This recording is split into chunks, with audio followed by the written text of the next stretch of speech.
갈렙은 게라고 하는 이름을 가지고 있어요. 이스라엘 백성들은 이 이름을 쓰지 않습니다, 거의. 그래서 그리스 사람이라고 하는 것은 에돔, 에서의 후손입니다. 이방 민족이었다라는 거예요.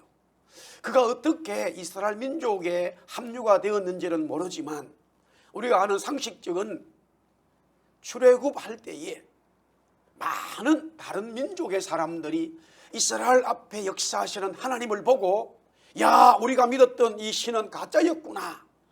이집트가 섬겼던 신, 우리가 개인적으로 섬겼던 이 모든 신들은, 이방 신들은 가짜구나, 하나님이 아니구나 깨닫고 참신이고 창조주 하나님 앞에 돌아오는 역사가 있었습니다. 갈렙은 어쨌든 그는 이방 민족의 한 그룹이었는데 그가 하나님의 백성 이스라엘을 들어왔고 유다 지파의 사람이 되었습니다. 그는 그가 얼마나 하나님을 사랑하고 섬겼던지 경외했던지 그 신앙이 탁월했습니다. 뛰어났습니다. 유일하게 여호수아와 갈렙만이 가나안 땅에 들어가는 이런 놀라운 은혜를 이 갈렙은 받았습니다. 어떻게 그가 이런 믿음의 소유자로 거듭날 수 있었는가? 결국 이스라엘 백성들의 불평과 불만은 광야에서 40년이라고 하는 긴 세월을 보내게 되지만 이때에도 여전히 갈렙은 하나님에 대한 믿음을 잃지를 않았습니다. 물이 없을 때 사람들은 불평합니다. 고기 먹고 싶을 때 고기 없다고 불평합니다. 날씨가 덥다고 불평하고 춥다고 불평하는 이런 상황들 속에서 갈렙은 그 믿음을 잊어버리지 않았습니다. 그가 이제 여호수아와 함께 가나안 땅에 돌아와서 여리고성과 아이성 그리고 가나안에 있었던 31개의 성읍과 부족을 격파시키면서 점점 이스라엘 민족의 기업을 가지게 되는데요. 그는 여호수아 앞에 하나님의 이름으로 자기가 믿었던 그 신앙으로 아낙 자손들이 살고 있는 헤브론 산지를 달라고 합니다. 아직 이 장소는 이스라엘 백성들이 취하지를 못했습니다. 왜 그렇습니까? 너무나 강하고 강한 아낙 자손들이 그 땅을 버티고 있었습니다. 다시 40년 전으로 되돌아가 봅니다. 왜 이스라엘 백성들의 지파의 대표들이 우리가 가나안 땅에 들어갈 수 없다라고 고백했습니까? 왜 그렇게 말을 함으로써 이스라엘 백성들이 그 일을 따라가게 되었습니까? 그 장본인은 바로 아낙 자손들입니다. 아낙 자손들이 너무너무 컸습니다. 그들은 네피림의 후손들이었습니다. 10명의 지도자들은 우리는 그들 앞에 메뚜기 같다라고 고백함으로써 이스라엘 백성들은 낙담하고 낙심하고 왜 우리가 여기에 와서 저들의 밥이 되어야 하느냐, 애굽으로 돌아가자라고 했던 것인데 갈렙은 이때도 여전히 하나님이 우리와 함께 하시기 때문에 저 아낙 자손들도 우리가 이길 수 있다 믿음을 선포했습니다만 그의 믿음은 하나님 앞에는 상달되었지만 사람들에게는 인식되지를 못했습니다. 이런 이 헤브론의 땅, 아낙 자손들이 있는 이 땅, 그리고 이 땅은 산지였습니다. 비탈졌습니다. 옥토가 아닙니다. 좋은 땅이 아니었습니다. 만약에 갈렙이 좋은 땅을 가지겠다 했다면 어떻게 되겠습니까? 모세와 함께 했을 때에 이런 믿음을 보여주심으로 인해서 갈렙이 모세가 말합니다. 하나님의 이름으로 갈렙아, 너의 믿음이 너무너무 귀하다. 너가 분명히 가나안 땅에 들어갈 것인데 너가 가나안 땅에 들어가면 너는 어떤 땅이든지 취하라. 네가 말하는 대로 하나님이 너에게 이 땅을, 가나안의 땅을 줄 것이다. 그렇다면 갈렙은 얼마든지 좋은 땅을 자기가 취할 수 있었습니다만 그는 그런 좋은 땅은 형제들이 다른 이스라엘의 지파들이 가지도록 배려하고요, 본인은 정말로 험악하고 산지요 그것도 가장 강한 아낙 자손들이 살고 있는 그 땅을 취하겠다라고 고백하면서 믿음의 선포를 하게 되었다라는 것이에요. 어떻게 그가 이런 믿음을 80년 이상 지속할 수 있었을까? 그 광야의 삶에서도 선포할 수 있었을까? 그 첫 번째 제가 드린 말씀은 하나님의 말씀이었다 이거예요. 사랑하는 성도 여러분, 우리가 가지는 믿음은 내 신념에서 나오는 게 아니라 창조주 하나님으로부터 나와야 할 것이고, 창조주 하나님이 주신 말씀에서 믿음이 와야 합니다. 할렐루야. 말씀의 역사로 말미암아 믿음이 와야 됩니다. 물론 그렇다면 갈렙만이 말씀을 받았습니까? 아니지요. 이스라엘 모든 백성이 하나님으로부터 말씀을 받았어요. 그러나 그들은 그 말씀을 업신여겼습니다. 그 말씀을 받아들이지 않았어요. 그 말씀이 상황 앞에서는 사라져버리고 말았어요. 하지만 갈렙은 그 말씀을 붙들었습니다.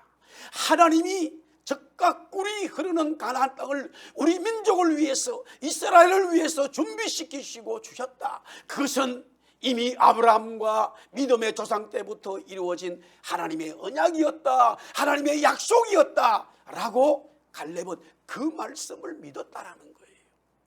그 말씀의 역사가 갈렙에게는 하나님의 성령의 역사하는 믿음으로 왔다 이거죠. 사랑하는 성도 여러분, 우리가 지금 어려운 삶을 이 땅에서 보내고 있습니다마는, 저도 그렇고 여러분도 그렇고요, 정말로 이 생명의 말씀, 진리의 말씀, 주님 주신 이 말씀이 여러분들에게 생명으로 역사되어 살아있어서 이 땅의 삶을 살아가는 데에 부족함이 없는 믿음으로 바뀌어야 할 것입니다. 하나님의 말씀으로 주는 믿음이 진정한 믿음인 줄 믿습니다. 할렐루야. 또한 두 번째 드린 말씀은 무엇입니까? 아무리 갈렙이 하나님의 말씀을 받았다 하더라도 그 말씀은 현실이었습니다. 현실의 자기의 삶을 돌아보았을 때에 자기는 늙었습니다. 나이가 많아졌습니다.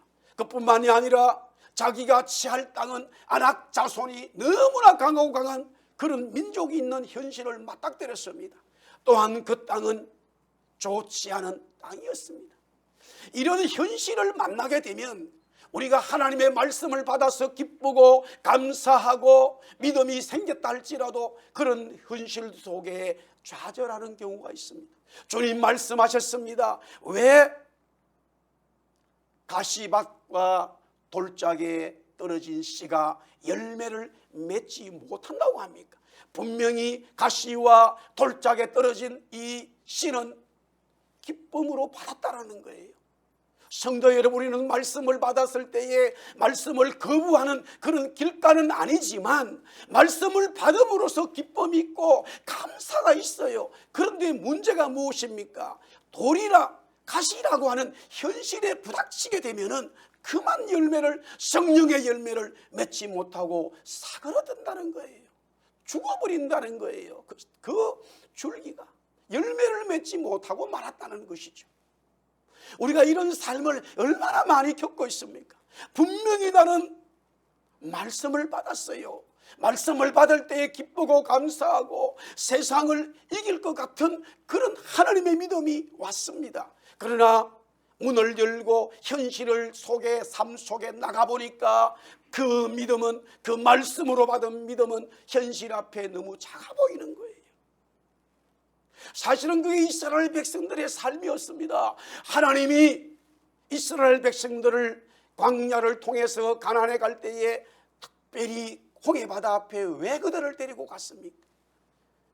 이스라엘 백성들이 하나님이 크게 보이는 것인가, 홍해바다가 크게 보이는 것인가, 그 현실이에요. 그러나 갈렙은 그런 현실을 모두 다 이겨냈습니다. 또 다른 말로 말하면 정말로 무엇이 귀하다는 거예요. 예수님 말씀합니다. 복음이 땅속에 갇혀 있을 때, 금과 은과 보화가 갇혀 있을 때에 그것을 얻기 위하여 모든 재산을 팔아서 그 땅을 산다라고 하는 복음의 비유가 무엇입니까? 무엇이 우리의 삶에 중요합니까? 현실입니까? 물질입니까? 아니면 내가 가진 모든 것들이냐? 아니면 복음이냐 이거예요. 복음은 바로 예수 그리스도요, 복음은 하나님이요, 복음은 바로 살아있는 말씀이었다 이거예요. 하나님의 말씀을 귀하게 여긴다면은, 그것을 삶의 중심으로 둔다면은 현실은 얼마든지 이길 수 있는데, 순간적으로 말씀은 경홀히 여기고 눈에 보이는 현실이 크게 보이는 그것이 내 삶에 중요하게 부닥쳐온다는 사실이에요. 이 부분을 우리는 어떻게 극복하느냐 이거지. 다시 말씀드립니다. 갈렙이 그런 것을 극복할 수 있었던 것은 말씀의 귀중함과 말씀의 가치가 그의 삶의 중심이었다라는 것이죠. 오늘 계속해서 세 번째 말씀을 드리겠습니다. 자, 갈렙은 하나님의 말씀을 받았고, 하나님의 말씀을 받음으로 인해서 현실의 문제도 이길 수 있다라고 여호수아 앞에, 이스라엘 백성들 앞에 믿음으로 선언을 합니다. 이제 그는 정복해야 됩니다. 아낙 자손들이 가지고 있는 이 헤브론 땅, 이 헤브론은 갈렙이 지었습니다만 헤브론 땅을 정복해야 된다는 거예요. 너무나 강하게 이런 믿음의 선포를 하니까 오늘 성경에 뭐라고 하느냐면은 여호와의 말씀을 순종하고 나가는 이 갈렙을 보고 여호수아는 그렇게 하라고 허락을 하고 축복하게 됩니다. 이 여호수아도 정말로 갈렙처럼 믿음의 사람이었지만 이 갈렙의 믿음을 더 따라가지를 못하는 것 같지 않는가 하는 그런 마음도 보게 되어집니다. 왜? 갈렙의 이런 강한 믿음에 있어서 여호수아가, 저는 이 본문을 가만히 보면서 그 상황 속에 잠깐 내 스스로 한번 들어가 보았습니다마는 그 이야기를 듣는 여호수아는 잠깐 생각을 하게 됩니다. 그래도 그것은 우리가 40년 전에 젊었을 때의 일 아니겠어요? 지금은 사랑하는 친구야, 늙었어. 현실을 좀 봐야지. 그러나 여호수아는 그런 말은 하지 않았지만은 순간적으로, 야, 갈렙의 믿음이 정말로 대단하구나. 결국 그는 하나님의 이름으로 갈렙을 위하여 축복하게 되어집니다. 갈렙은 이제 이 아낙 자손들이 가지고 있는 산지를 정복하는 일을 시작합니다. 오늘 성경은 저는 여러분들에게 이런 갈렙의 정복에 있어서 두 가지의 말씀을 나누고자 합니다. 먼저 14절에 보니까 그니스 사람 여분네의 아들 갈렙이 이스라엘 하나님 여호와를 온전히 쫓았다, 이렇게 표현하고 있습니다. 여기서 갈렙은 이 헤브론 땅을 얻기 위하여 여호와 하나님을 온전히 쫓았다라는 것입니다. 여기서 온전이라고 하는 말은요, 채우다, 만족시키다라는 의미를 가지고 있어요. 다른 말로 말하면 이런 겁니다. 갈렙의 만족은, 갈렙의 갈정의 체험이 뭐냐 이거예요. 그것은 바로 하나님은 여호와 하나님을 따랐다고 하는 여호와 하나님으로 만족했다는 거예요. 여호와 하나님을 그의 삶에 채웠다라는 거예요. 여호와 하나님을 그의 마음의 중심으로 두었다라는 거예요. 노아는 의인이요 당대의 완전한 자라. 당대의 완전하다고 하는 말이 온전하다는 말인데요, 같은 말이에요. 노아는 하나님의 명령을 받아서 산에서 방주를 지을 때에 하나님 말씀에 온전히 따랐다는 거예요. 하나님으로 만족했다는 거예요. 세상 사람들은 먹고 마시고 자기의 삶의 만족으로 채워져 나갑니다마는 노아는 하나님 한 분만으로 그 만족의 삶을 살았다는 거예요. 할렐루야. 지금 갈렙이 여호와를 온전히 쫓았다라는 것은 어떤 상황이, 어떤 환경이 오더라도 하나님 한 분만으로 만족하고 하나님 한 분만으로 채우는 신앙의 삶이었다는 거예요. 사실은 이 갈렙이 지금 이 시간에만 그랬던 것이 아니라 이미 40년 전에도 마찬가지였어요.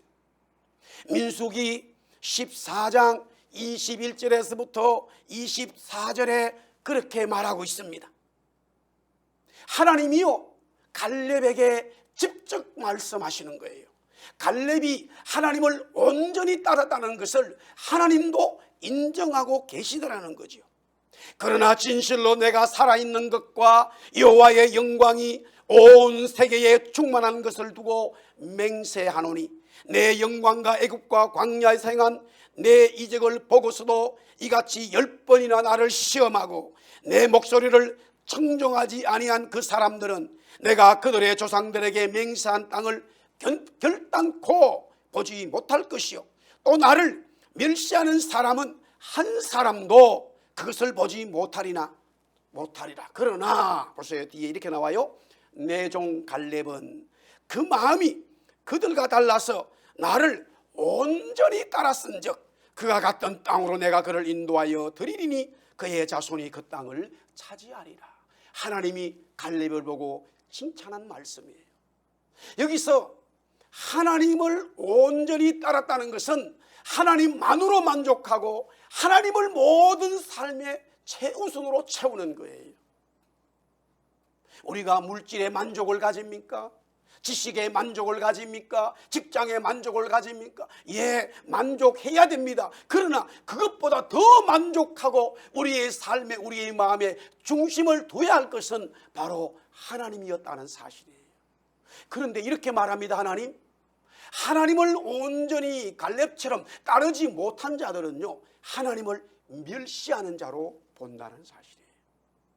사랑하는 성도 여러분, 저와 여러분이 하나님으로 만족하고 하나님으로 우리의 마음에 채웠을 때는 하나님을 경외하는 것이고 하나님을 사랑하는 것이고 하나님을 경배하는 것이지만 하나님 외에 다른 것으로 우리의 삶에 우리의 마음에 채우고 만족한다면 하나님을 멸시하는 것이라는 거예요. 하나님을 멸시하는 것이에요. 소돔 고모라의 멸망을 보십시오. 롯의 사위들은 하나님의 말씀을 경멸했습니다. 비웃었습니다. 멸시했습니다. 사실 믿음의 조상 아브라함과 그의 아내 사라도 하나님을 멸시했지요. 왜냐하면 너가 내년 이맘때에 아들을 낳으리라, 100세의 아들을 낳는다고 하는 이 하나님의 말씀에 그들은 비웃었어요. 너희들이 비웃었다, 나를 경멸했다, 나를 우습게 보았다. 그래서 내 아들의 이름은 이삭이라 지어라. 그러나 나는 너희들을 비웃게 만들지 않을 것이다. 나는 너희들에게 부끄러움을 주지 않을 것이다. 그 비웃음의 아들 이삭이 바로 예수 그리스도였다라는 거예요. 사랑하는 성도 여러분, 하나님으로 만족하고 주님으로 채우는 삶이 하나님을 경외하는 것이고 하나님의 말씀에 따라가는 것이에요. 그러나 하나님을 섬기면서 하나님 만족하지요. 하나님 채우지요. 그러나 그 무엇 알파가 있어야 내 마음에 진정한 평화가 오고 만족이 온다면 하나님을 경멸하는 거예요. 이스라엘 백성들이 하나님 앞에 성전에서 예배할 때에 그들은 하나님 앞에 예배했습니다. 그러나 또한 무엇을 경배하고 예배합니까? 온갖 우상 바알과 아세라를 섬기는 거예요. 그들은 하나님 앞에 우리는 하나님을 섬겼다라고 말하지만 하나님은 그들을 보고 너희들은 나를 섬기지 않았어. 너희들은 나를 경멸하고 있어. 말 못하는 너희 사람들이 만든 우상과 동일한 수준으로 나를 끄집어내렸어. 하나님을 경멸하는 거예요. 갈렙이 온전히 하나님을 따랐다고 하는 것은 하나님을 하나님으로 만족하고 채우는 하나님을 경외하는 삶이었다라는 거예요. 자, 오늘 누가복음 18장 9절에서 14절의 말씀에 바리새인과 세리의 기도를 주님이 비유로 말씀하시는 내용이 있습니다. 여기서 중요하게 보아야 할 것이 자기를 의롭다고 믿고 다른 사람을 멸시하는 자들에게 이렇게 시작하면서 바리새인과 세리의 이야기를 하고요. 그 다음에 그 기도들이 두 사람의 기도가 끝났을 때에 주님은 이렇게 결론을 짓습니다. 바리새인이 어렵다 하심을 받은 게 아니라 세리가 하나님으로부터 어렵다 하심을 받았다라고 말씀하고 있습니다. 왜 그럴까요? 오늘 여기 바리새는 보니까 자기는 토색도 하지 아니하고 불의 간음도 하지 않았다. 예, 좋습니다. 그런데 그 표현이 다른 사람들을 지칭하면서 저들은 불의하고 저들은 토색하고 저들은 간음하지만 나는 그렇지 않습니다, 이렇게 기도하지요. 또한 금식과 11조를 다른 사람들은 하지 않는데 우리 바리새인들은 이렇게 합니다 말하지요. 뭡니까? 다른 사람들을 은근히 멸시하고 있는 거예요. 다른 사람들을 경멸하는 거예요. 특별히 세리 같은 이 사람들을 경멸하고 멸시하고 있습니다. 그러나 더 엄격히 말하면 바리새인들은 주님을 경멸하고 멸시하고 있었다라는 거예요. 세리를 경멸하고 멸시하고 주님을 경멸하고 멸시하는 바리새인들은 하나님을 경멸하는 거예요. 하나님을 멸시하는 거예요. 하나님을 자기들은 온전히 따랐다라고 말하지만 실제의 삶은 그들은 하나님을 경멸하고 멸시하기 때문에 하나님을 온전히 따르는 자가 아니에요. 주님 말씀합니다. 그러나 세리의 기도는 하나님 받으셨고 세리의 기도에 대해서 하나님은 그를 어렵다 하다고 인정해 주고 있습니다. 무엇입니까? 주님, 나는 죄인입니다. 세리는 한쪽 구석에서 주님, 하나님 나를 불쌍히 여겨 주십시오. 주님, 나를 불쌍히 여겨 주세요. 나는 죄인입니다. 하나님 앞에 철저히 죄인으로 불쌍히 여겨달라고 하는 자는 하나님을 경외하는 자요, 하나님을 창조주로 하나님을 죄 씻음을 줄 수 있는 의로운 하나님으로 인정하기 때문에 그는 오히려 의로운 자로 어렵다심을 받은 자가 된다라는 사실이에요. 왜 갈렙이 자기가 나이가 넓고 안악자손이 있고 산지인 것에 대해서 믿음으로 선포합니까? 바로 하나님을 온전히 바라기 때문이에요. 자기의 힘을 사용하는 게 아니에요. 환경을 의지하는 게 아니에요. 안악 세상 사람들을 보는 것이 아니라 창조주 하나님을 보기 때문에, 그를 경외하기 때문에 하나님이 갈렙에게 역사하셨다라는 사실이에요. 할렐루야. 온전함의 역사가 바로 여기 있습니다. 사랑하는 성도 여러분, 실제로 진짜 온전함은 누구냐? 바로 하나님이셨고 예수 그리스도였습니다.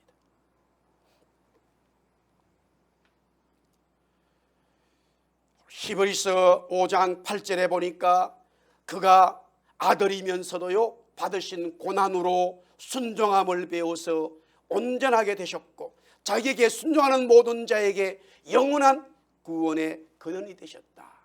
온전한 자는 바로 하나님의 아들 예수 그리스도였습니다. 그 예수 그리스도의 온전함이 모든 사람들의 구원을 이루었다. 구약의 모든 믿음의 사람들은요 초림으로 오실 예수님을 바라보았어요. 아브라함이 예수님 바라보고, 이삭이 예수님 바라보고, 야곱이 예수님 바라보고, 모세가 예수님을 바라보았고, 갈렙과 여호수아가 예수님을 바라보았다는 거예요. 예수님의 무엇을 바라보았는가? 갈렙은 바로 예수님의 온전함이었어요. 온전함이 하나님의 구원을 이루었다는 거예요. 왜 하나님은 여호수아와 갈렙에게 가나안 땅에 두 사람만 들어갈 수 있다라고 말합니까? 천국의 모형을 말씀하신 거예요. 사랑하는 성도 여러분, 이미 우리는 예수 그리스도가 초림에 오셨고 십자가에 죽으셨고 부활하신 그 예수, 다시 오실 예수를 바라보는데, 우리 또한 이미 온전함을 보여주신 완벽한 하나님 앞에 온전함을 실천한 그 예수를 바라보면서 우리도 우리의 삶에, 우리의 마음에 온전함을 이루어 가야 한다는 사실이에요. 할렐루야. 갈렙은 하나님에 대한 온전함으로 그 삶을 드렸다라는 거예요. 하나님으로 만족했다 이거예요. 사랑하는 성도 여러분, 하나님으로 채우십시오. 하나님으로 만족함을 이루십시오. 그 은혜가 여러분의 삶에 충만하기를 축원합니다. 두 번째는 여호수아 14장 15절입니다. 헤브론의 옛 이름은 기랏 아르바라. 이것은 기랏 아르바라는 뜻은 아르바의 성읍, 아르바의 지역이다 이 말이에요. 그런데 아르바가 뭐냐? 아낙 사람 가운데서도, 아낙 사람이요 네피림 후손이기 때문에 가나안의 족속 중에서 가장 크고 힘이 세는데, 그 중에서도 아낙 자손 중에서도 가장 큰 자들이 아르바라는 거예요. 그런데 갈렙이 이 땅을 정복하면서 이 땅에 전쟁이 거쳤다라는 거예요. 전쟁이 거쳤다. 전쟁이 거쳤다라는 말은 이 헤브론 땅에 평화가 왔다는 거예요. 헤브론 땅은 친교요, 친구요, 연합이라고 하는, 동맹이라고 하는, 진정한 하나님과 동맹하는, 연합하는 역사가 이 땅에 임함으로써 평안이 임했다라는 거예요. 헤브론이 평안해졌습니다. 하나님의 사람, 믿음의 사람 갈렙이 이 땅을 취함으로써 진정으로 하나님과 연합되어지고 성령과 동맹되어지는, 세상이 아니라 하나님과 하나 되는 역사가 이 땅 위에 임했다라는 것이요. 세월이 흘러서 다윗이 이스라엘의 왕이 되는데요, 헤브론에서 7년 반 왕이 되는 역사가 있습니다. 하나님은 놀랍게 사용하시죠. 다윗은 유다 지파요, 그런데 그가 예루살렘에서 먼저 왕이 된 것이 아니라 헤브론에서 7년 반을 통치하게 됩니다.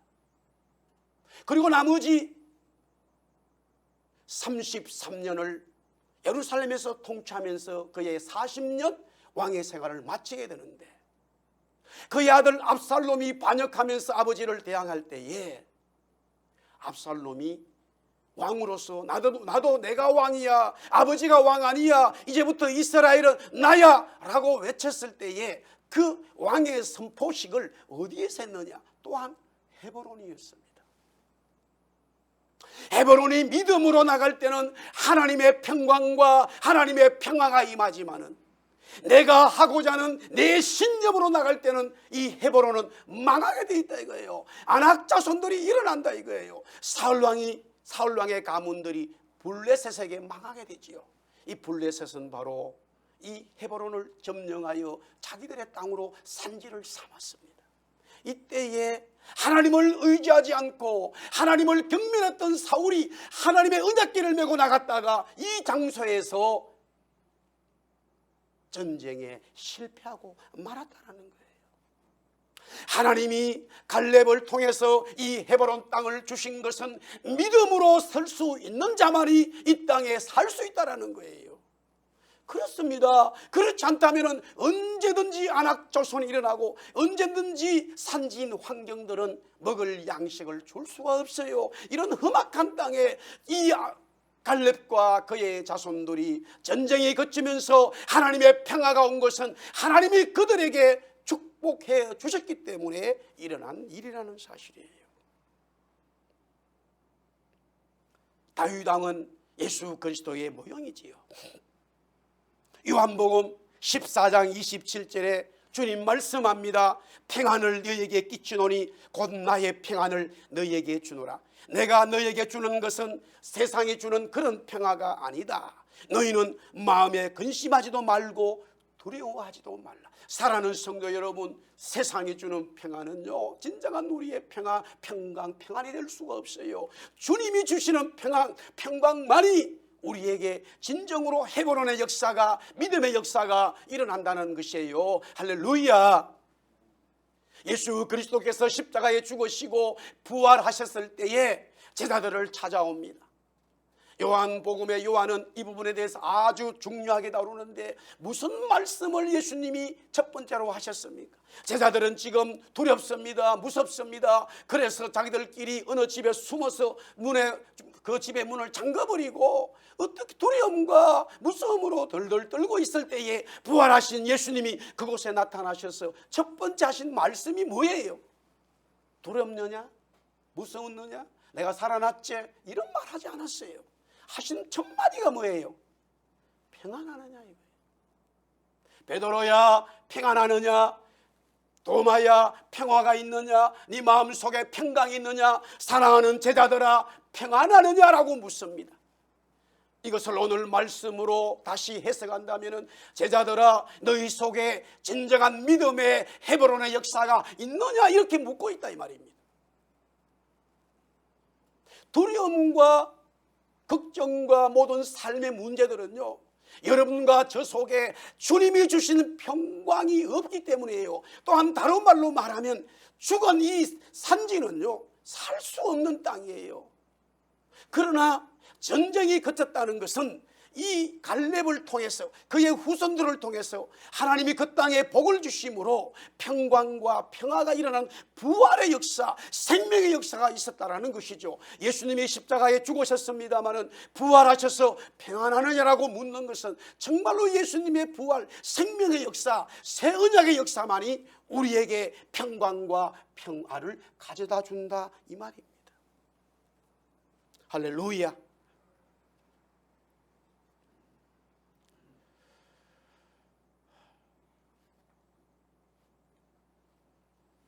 계속해서 바울은 이 부분에 대해서 이렇게 말합니다. 로마서 5장 1절에 그러므로 우리가 믿음으로 의롭다 하심을 받았으니 우리 주 예수 그리스도로 말미암아 하나님과 화평을 누리자. 로마서 5장 10절에서 11절에 계속해서 우리가 원수 되었을 때에 그의 아들의 죽으심으로 말미암아 하나님과 화목하게 되었다. 화목하게 된 자로서는 더욱 그의 살아나심으로 말미암아 구원을 받았다. 그뿐 아니라 이제 우리로 화목하게 하신 우리 주 예수 그리스도로 말미암아 하나님 안에서 또한 즐거워하게 되었다.